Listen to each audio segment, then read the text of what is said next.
Ang San Agustin Church sa Intramuros na noong 1993 ay inilista ng UNESCO bilang isa sa 4 na Baroque churches sa Pilipinas, hitik sa kasaysayan at nakamamanghang sining gaya ng mga dibuho sa kisame na ipininta ng Italian artists at ng scenographers noong 19th century. Nakahimlay rin sa simbahan ang ilang personalidad sa ating kasaysayan, gaya ng artist na si Juan Luna sa crypt ng simbahan at ng Spanish conquistador na si Miguel Lopez de Legazpi, na unang gobernador general ng Espanya at nagtatag sa Maynila noong 1571. 1565 nang dumating sa Pilipinas ang grupo ni Legazpi kasama ang 5 prailing Agustino para sa misyong iniatas ni King Philip II. Yung ipalaganap yung mabuting balita ng Panginoon. Turuan yung mga Pilipino na magsulat, matutong magsulat, magbasa, at malaman yung lingwahe ng Espanyol at yung lingwahe din dito sa Pilipinas. Nasa simbahan din ang 2 relic ni San Agustin at ni Santa Rita de Casia na kadalasang dinarasalan ng mga inang may pinagdaraanan daw sa buhay.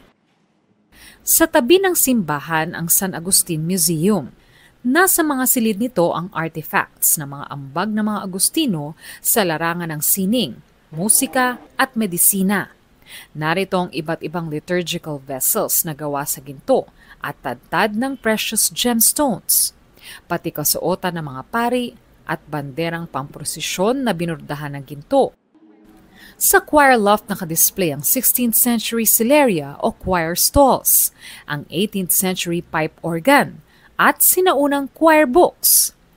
Pati ang ilang retablo o Baroque altar, tampok ang mga nililok na imahe ng mga santo ng Birheng Maria at Jesucristo na gawa sa ivory at kahoy. Parang mas mapapalapit ka sa kung paano nagsimula yung Catholicism nga dito sa Pilipinas. Mas nalaman po namin paano na siya yung pagiging relihiyoso ng mga Pilipino na doon po siya nagsimula. Mahalaga sa atin bilang mga Katoliko na tingnan natin yung ating pagsasakripisyo din, no? Dahil si Kristo rin mismo ay nagsakripisyo tungo sa krus, na kung saan yung krus na yon ay kanyang pinasan dahil sa ating mga kasalanan.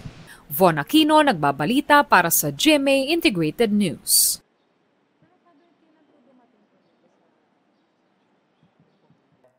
Huwag magpahuli sa mga balitang dapat niyong malaman. Mag-subscribe na sa GMA Integrated News sa YouTube.